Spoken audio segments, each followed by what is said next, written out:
Assalamu alaikum and welcome to my journey to Islam on Al Hikmat TV 24/7 online. It is indeed a privilege and a blessing to have with us in Al Hikmat studio Sister Khadijah Ali. Sister Khadijah, welcome to the show. Thank you. It's really nice to have you with us. And as a person who have accepted Islam 36 years ago, we would like to hear a little bit about your background, your experience, and how you feel being a Muslim, and how have you benefited in being a Muslim. And your words and your experience will definitely benefit our viewers who are worldwide.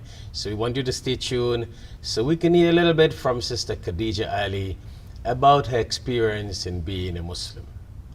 So now that you have accepted Islam 36 years ago, normally we do a lot of interviews and talk shows with people who are recent reverts or converts to Islam, as we say.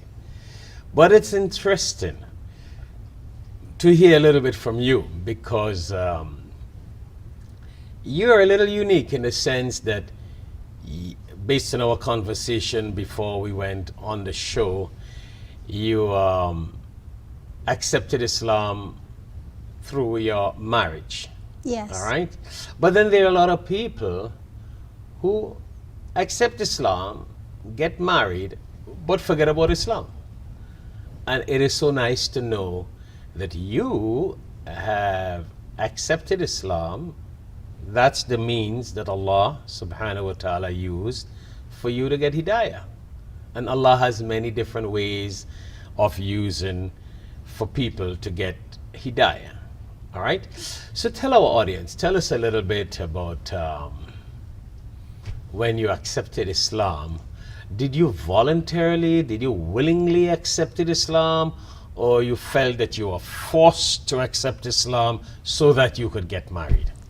And I'm asking you these questions so viewers, they can understand better, because a lot of people go through these kind of experiences.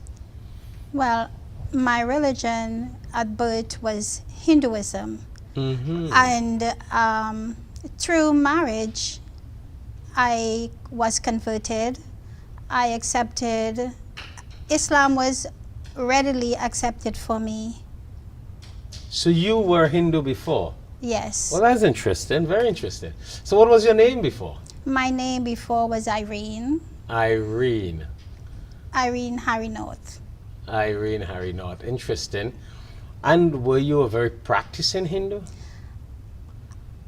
Yes, I was, but I don't remember too much of it now. Oh. Because I've been... So you would go to the mandir? I haven't gone to the mandir in a long time. But I know, but before you got married, you went to the mandir? Yes. So you would attend the regular puja and the regular prayer rituals, etc.? Yes. That's very interesting. And when you got married, you willingly accepted Islam. You did not feel like you were pressured to accept Islam to get married. You're saying that you did it voluntarily. Yes. I readily accepted it, and Islam is my religion. Wow, wow, wow, wow. That is interesting. And did you change your name when you get married? When did you adopt this name, Khadijah? My mother-in-law gave me that name, and the same day that I got married, she started calling me Khadijah, and Khadijah is my name from then till today. Good. That is nice. That is nice. After getting married, did you feel strange being a Muslim? Did you feel uncomfortable? Did you feel like excited to want to practice this religion of Islam, or this way of life of Islam? I was interested and I wanted to learn more. So I used to read up on some of the things and wanted to better myself in being a Muslim and a better Muslim. And I think that's the point, you were interested. You see, there are a lot of people who get married just to be more realistic. They convert, they get married, and they just don't care. They're not interested in knowing about Islam, so they never learned anything. And sometimes they would just look at Muslims and Muslims who don't practice Islam, and then use that as a measurement for them not to practice Islam. But that's interesting of you coming from a Hindu background and you're interested in learning. So in addition to being interested, you would read a lot about Islam. Yes, I would read a lot about Islam. Well, what was your career or your profession before? What were you? What is your expertise, etc.? Well, I was a teacher, teaching children for about, I would say about 18, 19 years. So you love the profession of teaching. Yes, yes, Hence you were interested in reading yes, and knowing about Islam. yes. Wow, that is interesting. What about, was it easy in getting into learning how to pray, salah? Actually, I asked one of my neighbor, and she came over and she was showing me how to do it, and I started to do it reading the English, and I learned it in the English, and it was a lot to learn in the English, and then I started to do it in the English Arabic. Okay, so you learned to pray the salah or the prayer in English. In English.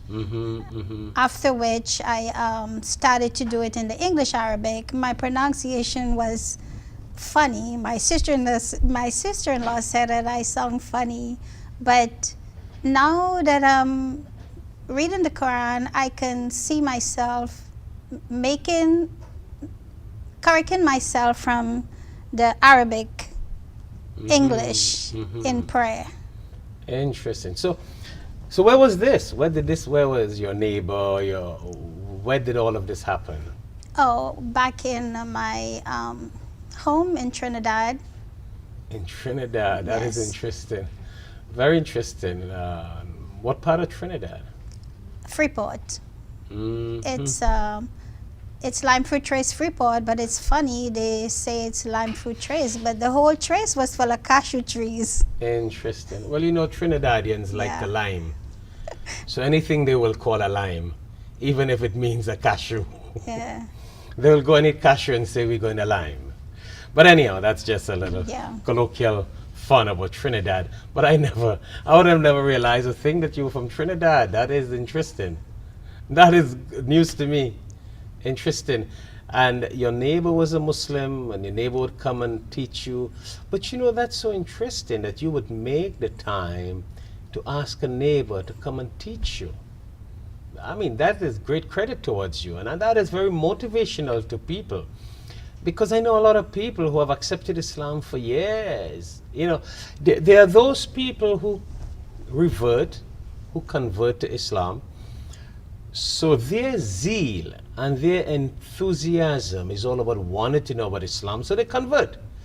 But many a times, I'm not saying all the time, because there are great exceptions and many exceptions, but there are many people who become Muslim by converting, and they never make any effort towards practicing Islam. And you are a great motivation in that aspect. I think you are really. Look at the things. Your neighbor would come and teach you to pray, and first you learned it in English. Yes. Wow, that is interesting. And then you started reading what? The transliteration. In the Arabic. Yeah, in the English form Arabic, which is Yes. called transliteration. Wow, that is fantastic. What else would you like to tell us about your beginning of Islam and some of your experiences, how interesting it was, how strange it was, what would have been funny, what would have been frustrating, what would have been encouraging? You see, it's all an experience, it's all a journey, and it's all a learning experience that our viewers can benefit from. Well, first of all, when I was converted, my neighbors, my Muslim friends around, they were very kind. They were willing to help me. They were accepting, so that make it easy for me, and I have no regrets. So you felt very welcome. Yes. That is interesting. All right, so that's one thing in the positive line. What else did you feel very motivated by? Oh, I used to sit and wait for the time, look at the time, and try to read my 5 daily salah. I would look at the time, Wow. and I would do that. So you would look forward to praying your 5 Yes, times salah. even up to now. Mm-hmm. Yes, and I even memorized the 100 name of Allah, and in all of my 5 salah that I prayed during the day, I would more or less chant the 100 name after every fard. Wow. That is interesting. In the beginning, in your early days in accepting Islam, were there anything that sort of frustrated you, or you did not understand, or it was confusing, or it was difficult? I mean, I just want to know, our viewers can benefit so that others can understand better. Honestly, I was not confused or get frustrated. I never did. So what about a culture that other people practiced that were not Islamic, and you saw people practicing a lot of things and it's not Islamic? Did that in any way confused your understanding about Islam? No, because I come to realize that people have different religion and different views, and that's their belief. And this was my belief. I know, and I mean Muslims. Muslims who would have not been practicing Islam, but would have been doing everything other than practicing Islam. Did that in any way confuse you or frustrated you? No. You had your agenda, you're a Muslim, you wanted to know what Islam is about and how you can be a better Muslim. Yes. And everybody have to face God, so, you know. And face their responsibilities Yes. and their duties, etc. That is interesting because, I mean, you're a well-read person, so therefore you looked at it more from a very educational point of view. That's fascinating. What else would you like to share with our audience about your early days as a Muslim? I know it's a couple of years now. It's like how many years? 36 years now? 36. Years now you 36, accepted Islam. yes. But it's interesting to look at that journey from then to now, coming from a Hindu background. Very interesting. Very interesting. Yeah.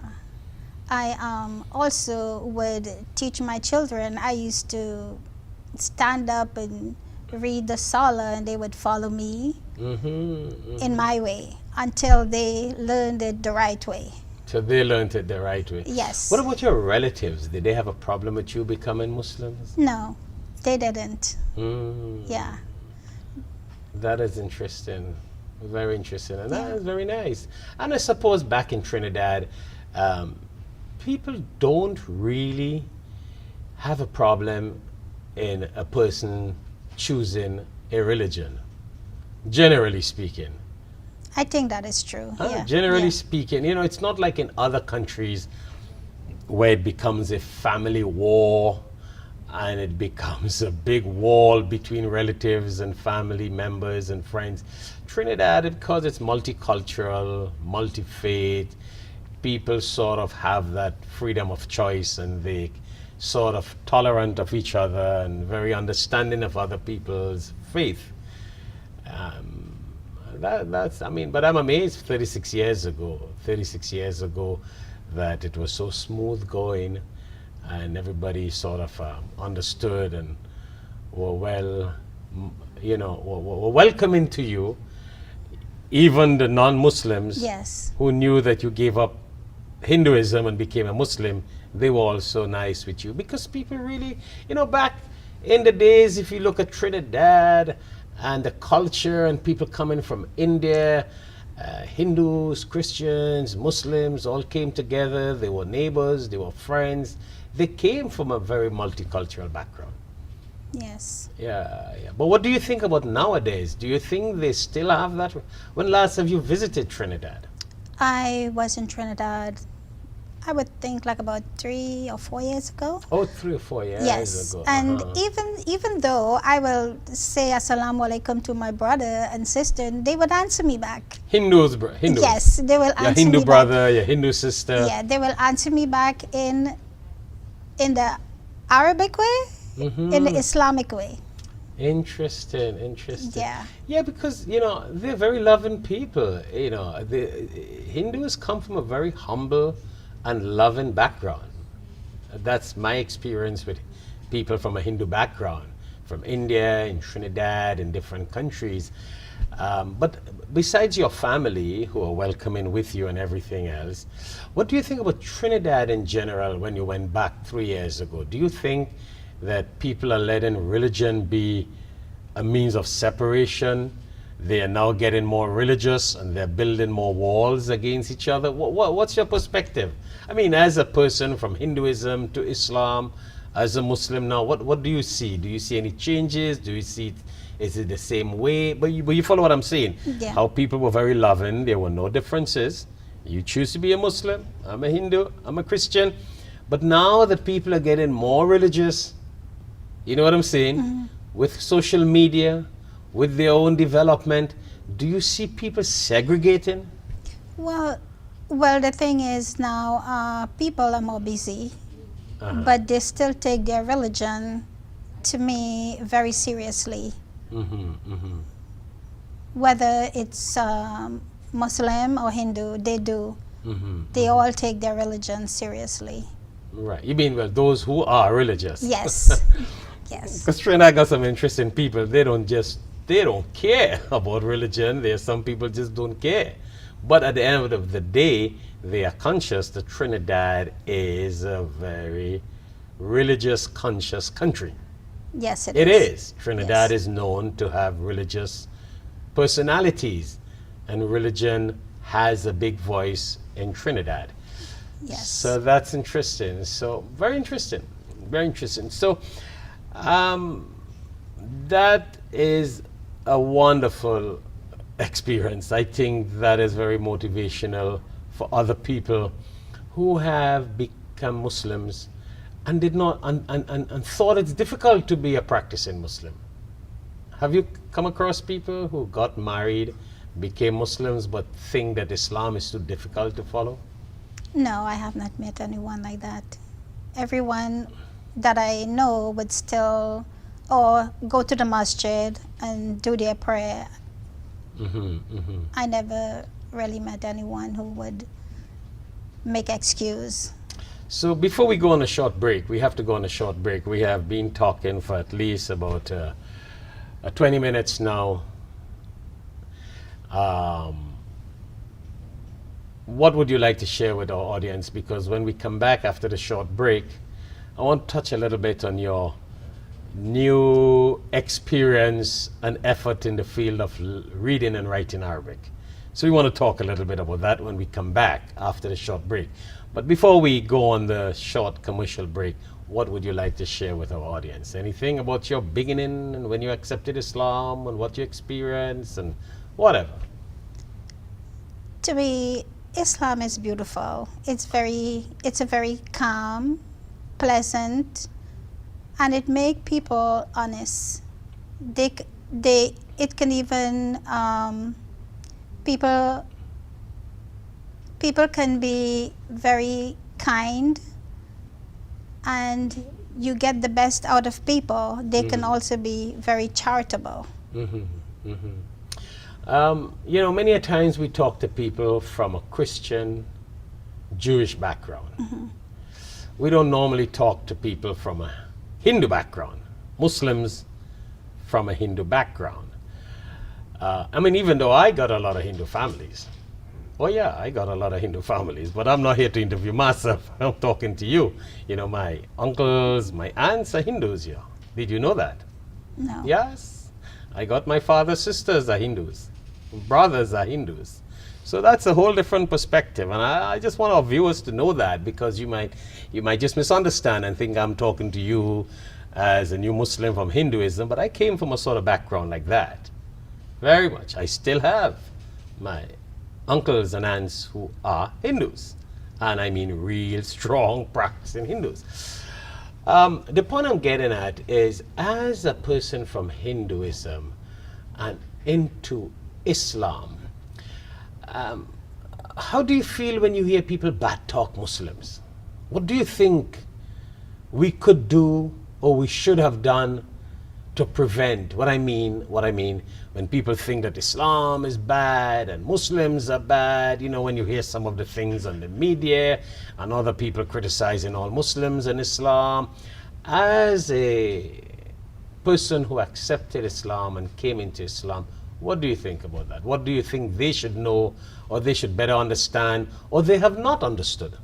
Well, reading the Quran makes you a more calm person. It brings out the best in you. And if you can pray your salah, you can read your salah, you would not think that way. You would be more calm and be more understanding towards Islam. That's my... No, but I'm referring to non-Muslims who think that Muslims are a bunch of bad people, Muslims are a bunch of wild, crazy people. You know, what do you think that they are missing? What have they not understood that they are thinking like that? You get my point? Okay, they see something happen by some crazy Muslim guy somewhere in the world. Somebody with a Muslim name does some madness, and then one guy's think, well, all Muslims are like that. As a person from a non-Muslim background, what do you think they need to know to not think all Muslims are bad? Well, first of all Muslims are not bad. Definitely, we know that, yes. Yeah. And if someone chooses to be bad, they do that on their own. Yes. They do that on their own, and they should try, reading and following Islam, and that will more or less bring them down to being a better person. So, bottom line is, those people who have a misunderstanding about Muslims, they need to better understand what Islam is. Yes. And what Islam expects from Muslims. Yes. And those Muslims who are not practicing what is expected from them, they are misrepresenting Islam. Yes. And it's not that the entire Islam is, as some people say, and they go around promoting in the media and in and around town. Well, anyhow, it was really nice talking to you. It's good to have had that little experience of 36 years ago. Most of the people I speak to in recent times are people who have just came into Islam, couple of years, couple of days, couple of months. So it's really interesting talking to you from a Hindu background into Islam, converted to Islam 36 years ago. When we come back after the short break, we want to touch a little bit on your new experiences in learning to read and write Arabic. All right? So please stay tuned. We'll continue our conversation with Sister Khadijah Ali on her journey to Islam. Assalamu alaikum. Assalamu alaikum, and welcome back to my journey to Islam on Hikmat TV 24/7 online. Once more, it is indeed a pleasure to have with us in Hikmat studio Sister Khadijah Ali, and we have been speaking to Sister Khadijah Ali before we went on the short commercial break, a little bit about her experience in becoming a Muslim. So welcome back to the show, Sister. Thank you. Really nice, very interesting. I'm sure that our viewers would definitely be able to take in what you have said and understood your experience, your sincerity, and your devotion. So now that we have spoken about your beginning days when you accepted Islam 36 years ago, you were previously a Hindu, you got married and accepted Islam, and you just willingly started practicing Islam. You enjoyed being a Muslim. You learned a lot. You read. I like the part where you would call your neighbor to teach you to pray Salah. That is very, very interesting. And Allah continue to bless you for that and guide you and protect and guide all of us, inshallah. Tell us a little bit about, in recent years, what sort of development have you seen in your being a Muslim? Okay? What sort of development have you seen in being a Muslim 36 years ago and within the last 4 to 5 years? Have you seen a difference? Have you understood better?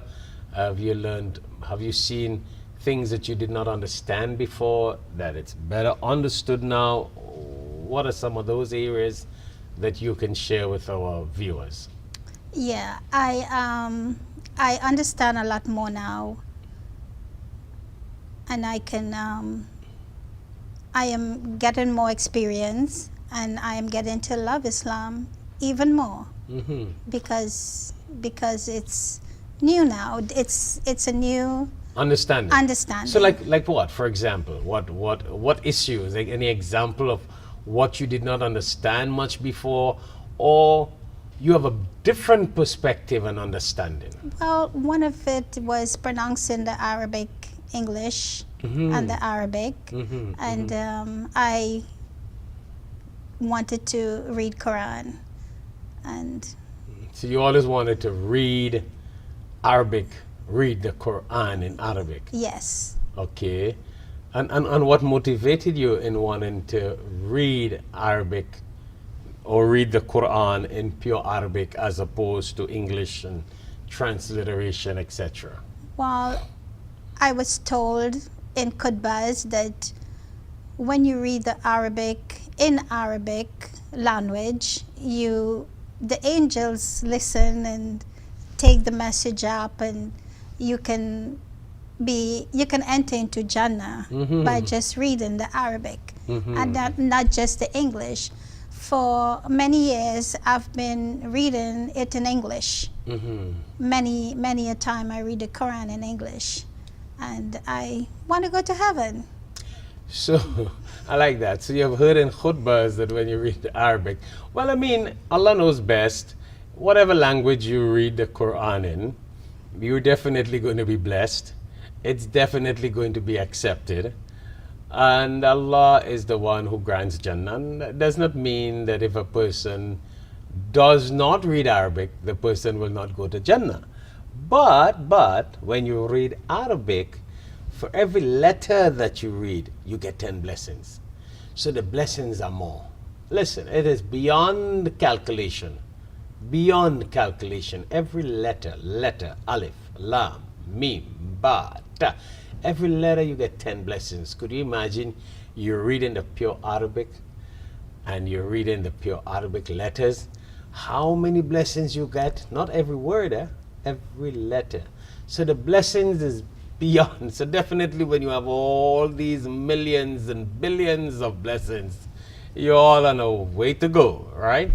So you were motivated to learn to read Arabic. Yes. Wow. And tell us the whole experience. Well, when I started my my classes in Arabic, in reading the Quran, well, actually I have my Quran on my table, and I would if I passed my table 100 times for the day, I would open the book and practice, read one line, one word, 2 lines, and I will go back and do it again and again, and I will pronounce it better. So what motivated you? I mean, I think we'll have to share with our viewers that you come to the classes that we do in teaching people to learn to read and write Quran. But what motivated you to come to the class? Well, Sister Farida, she said she was coming to the class, and I said, I want to learn to read Quran so bad, and she influenced me and So and this is after how many years? 36 years? Yes. Wow. Yeah, because I started to read the Quran like about a couple months now, or less. So you started even though at this age and stage in life, how many kids? I have 2 kids. They're twins. 2 kids, and you decided you're going to learn to read Quran. And I cannot deny what you're saying about every time you pass, you take a peep to read something. Yes. Because I know it doesn't matter how much homework I gave you, you will do it. And I'm always amazed. I was amazed. I told the other students, I said, you know what I am amazed with, Sister Khadijah? It doesn't matter how much homework we give you, you are still doing the homework and bringing it. And I sometimes wonder, where do you get the time to do that? How do you make that time? I don't know. The time is just like made for me to get that time to do that. Subhanallah. And, Yeah. and I think that really, and how many lessons it took? I'm trying to remember. I think it was about in 6 or 7 lessons you learned to read, start to recite and read Arabic, isn't it? It's about 6 lessons. So now you write so beautiful, you recite, and you have learned to read and write the Quran. How do you feel now with that Oh experience? my gosh. I don't know how to explain it. It's such a wonderful feeling, and I feel loved by Allah. That you can read and write Yes. Quran. Wow. No, I mean, I must say you are a very phenomenal student. There wasn't a day I think I ever gave you homework and you came back without it, huh? Yeah, that is interesting. What would you advise other Muslims, and I mean now Muslims, or new Muslims, who would like to learn to read and write the Quran, not only read it, but to write it? What would you advise them on how easy it is? Because my reason for that is simply because a lot of people think it's difficult to read the Quran, or it's difficult to read Arabic. It is difficult to learn Arabic. You got my point? Yeah. They think it's difficult. What would you tell them? You have just gone through that experience. I think it's very easy.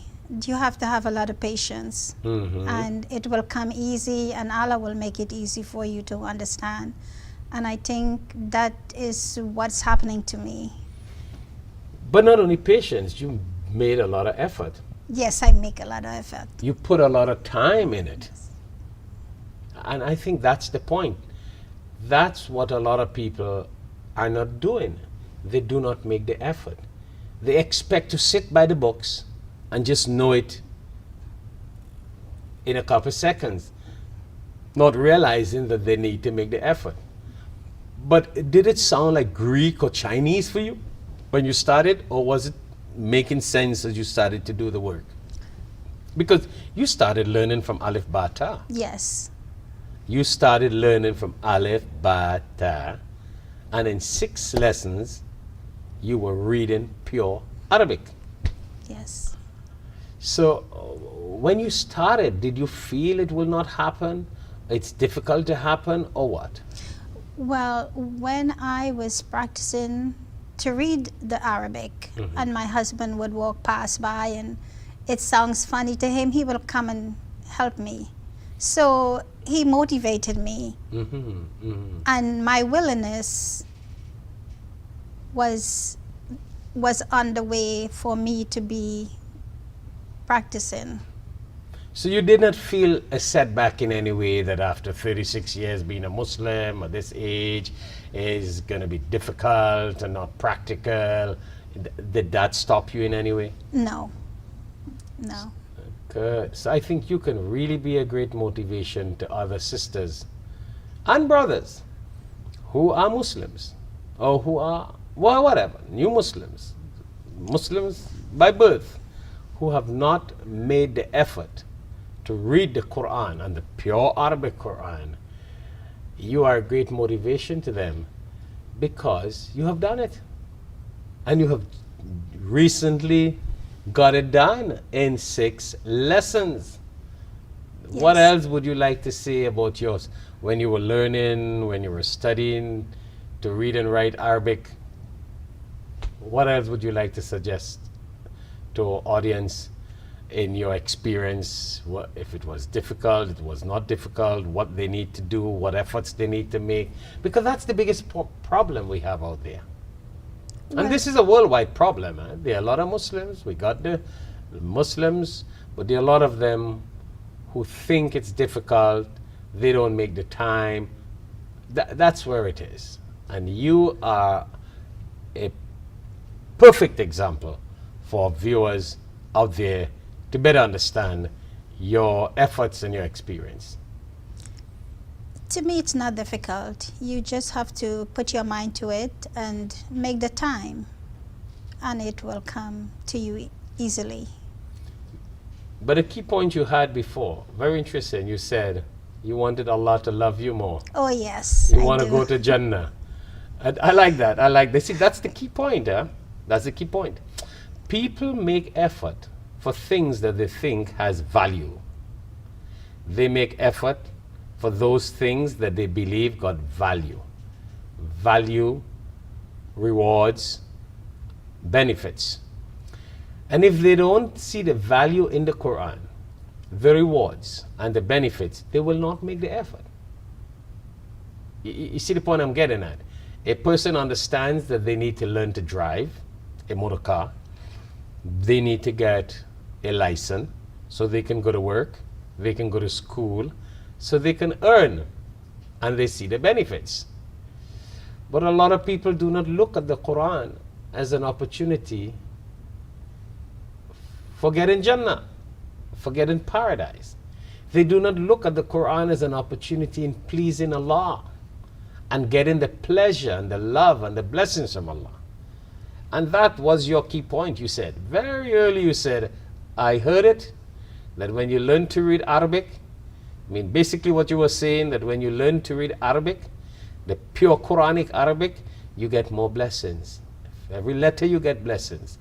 Every letter you get blessings. So the millions and billions of blessings will be a pathway for Jannah, and you wanted to get Jannah, so you made the effort to read Quran. That's technically what you said, eh? Yes. And I think that's what people miss. If they really know that it's about Allah, and it's about paradise, and it's about pleasing Allah, they will make the effort. And therefore, all these people that say, I have no time, I'm too old to learn. Do you know, you hear a lot of people say, I'm too old for that right now. I don't think I could learn to read and write Arabic. And they never make the effort because they have not understood the rewards. So are you going to motivate some sisters now, or what are you going to do? You need to. How are you going to do that? What are you going to do? What are your plans now that you're reading Arabic and you're writing your surahs and you're reading it? Well, I would ask them not to give up, because to me it's very simple. It will come easy every day, and it will get better. And I believe that Allah listens to me. I know that He does. Subhanallah. You have that God conscious feelings and belief Yes. and trust in Allah. Yes. So I think you need to make that effort. You need to make that effort now to encourage others. What do you think about that? Because now you have learned it. And I mean, you're learning, and you're learning more and more, and you're getting more into it. What do you think? Your journey to Islam, yes, but now you got to encourage other people. How? What are some of your strategy and plans in getting other sisters, just as you said, Sister Farida motivated you to come to class and to learn to read and write Quran? How are you going to encourage other people? I hope they can look at this video that is here, because I think that by looking at it, they can see the effort that I put into it, and they would have to more or less put the same effort into it to get the same result that I get. Because a lot of people do believe that, yeah, you need to learn the Quran when you're a teenager and when you're young and when you're small, not when you get older and you're married and you've got children. They believe it's not for you anymore. That's such a wrong misconception. Because the Prophet, peace be upon him, says that you should seek knowledge from the cradle to the grave. Yes. So as long as you're living and you have the ability to, you need to make the effort. Yes, I believe so. Yeah, and you are a living example of that. You're really a living example. I must say, you know, when you started coming to classes and I saw how you were doing your work, I was like, wow, this sister is making, and I really had no clue. Believe me, I did not know where you're from. I had no clue. You were a new Muslim from 36 years now. I had no clue. All I knew is the sister started coming for classes and you're making a great effort. And I thought, this is phenomenal. This is phenomenal. So I think you should do some motivational advice to our viewers. What could you tell them? And I think this is not only just being Muslim now. I think you need to motivate some people to learn to read and write Quran. And listen, Muslims, we have a lot of lazy Muslims. Do you know that? I'm sorry to put it like that, but I really mean it. They can do it. They can learn it, but they just don't. I think you could do some dawah, Sister Khadijah. There are a lot of sisters who just go to masjid, pray, go back home, and they will never make the effort to learn to read Quran in pure Arabic and to learn to read it properly, so that when they recite their surahs in prayer, they will recite properly. Okay, let me ask you. Before you learn to read Quran, Arabic, okay? Read and write Arabic. Did you memorize some of the small surahs for praying Salah? The first one I learned was Kul Huwallahu Ahad. Good. And my neighbor said I can do that. I can use that Salah for all of my. Okay, that's surah in your Salah. Yeah, because I thought the rest was difficult. Yes. And they look too long. They were long, and I knew Kul Huwallahu Ahad, and I did it for many years, for a couple of years, and then I started to go and memorize a few others. Yes. In your prayer. In my prayer. Good. And now I know a good few more. Good. But now that you have learned to read the Quran in Arabic, those surahs or those Arabic chapters or surahs that you learned by memory, all right, as we say by heart, or you memorized, you would have learned that from transliteration. Now that you have learned to read the pure Arabic, have you seen a difference in how you pronounced before to what you're reading now? Yes, there is a difference. It's a little confusing when I started, but I understand that now that I'm reading the Arabic, I get the right pronunciation, and I can say it a little bit easier. Well, a lot more easier. Easier, better, correct pronunciation, as opposed to how you learned it before. Because when you learned it before, you learned it through transliteration. Yeah. And you just learned it by hearing. So you were just reciting what you thought you heard best. But now you know what you're reading. Yes. So you feel more confident in what you're reading. You know what you're reading. Yeah. And I understand that it would have been a little complicated because your tongue was already adjusted to certain pronunciation. Yes. And now when you read the Arabic, to undo that gets a little difficult. But this is where the line of perfection comes. Yeah, it was a little difficult. Yeah, because you had to adjust to the right path. I had to adjust actually 3 times in English, and the English Arabic, and now the real Arabic. Oh yes, you started praying in English. Yes. And then you went to transliteration. Yes. Huh? And now you've gone to pure Arabic. Yeah. What a change, what a change, what an experience. That's a blessing. That's a blessing. So I'm back with my question. How are you going to motivate other sisters to do that? And I think you should, because you have seen the light. And you have made the effort. You need to encourage other sisters who do not read the pure Arabic.